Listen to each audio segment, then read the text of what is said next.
তো এখন বাজে ঘড়িতে 10টা। আমি ঘুম থেকে উঠে পড়েছি। এই যে মশারি এখনও খোলা হয়নি, কারণ বাবান এখনও শুয়ে রয়েছে। বাবান যাবে এবার ফ্রেশ হতে। তো আমি এখন বাজার যাব। তো চলো বাজার থেকে এসে শেয়ার করবো তোমাদের সাথে আমি বাজার থেকে কী কী নিয়ে এলাম।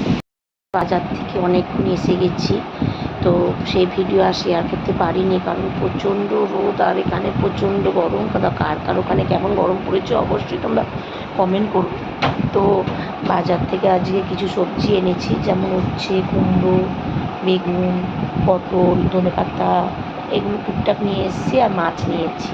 তো আজকে রান্না করেছি হচ্ছে আম ডাল, আমও নিয়েছি, কাঁচা আম ডাল করেছি, আর করেছি উচ্ছে চচ্চড়ি, যেটা এদেশিতে মানে স্পেশাল আর কি, যদিও। আর বলছি, আর মাছটা করেছি রসা করে। তো আমি কিছুই শেয়ার করতে পারিনি, ফোনটা নিয়ে গেছিলাম কিন্তু পারিনি, কারণ এই কাজের তার মধ্যে টাইমে জল আসে, তো নিচ থেকে জল টেনে নিয়ে যাওয়া, কাচাকুচি সমস্ত কিছু আমরা টাইম কলেই করতে হয়। ওর জন্য তাড়াতাড়ি করছিলাম, তার মধ্যে মাথায় ছিল না যে বাবানের আজকে মাঠ নেই, ওটার জন্য আরও তাড়াতাড়ি ছিল। নাহলে ভাতটা পরেও বসাতে পারতাম, ভিজিয়ে রেখে দিয়ে সেই কাজ টাজ করে গরম গরম ভাত, কিন্তু কিছু করার ছিল না।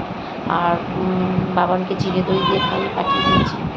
তো উপরে গিয়ে অবশ্যই শেয়ার করবো যে কী কী রান্না করেছি।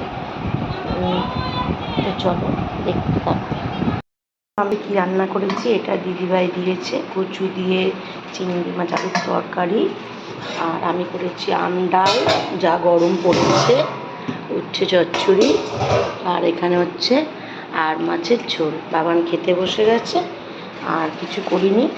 আর তোমাদের বাড়িতে শুক্রবার দিন কী রান্না হলো অবশ্যই কমেন্ট করে জানিও। তা চলো সাথে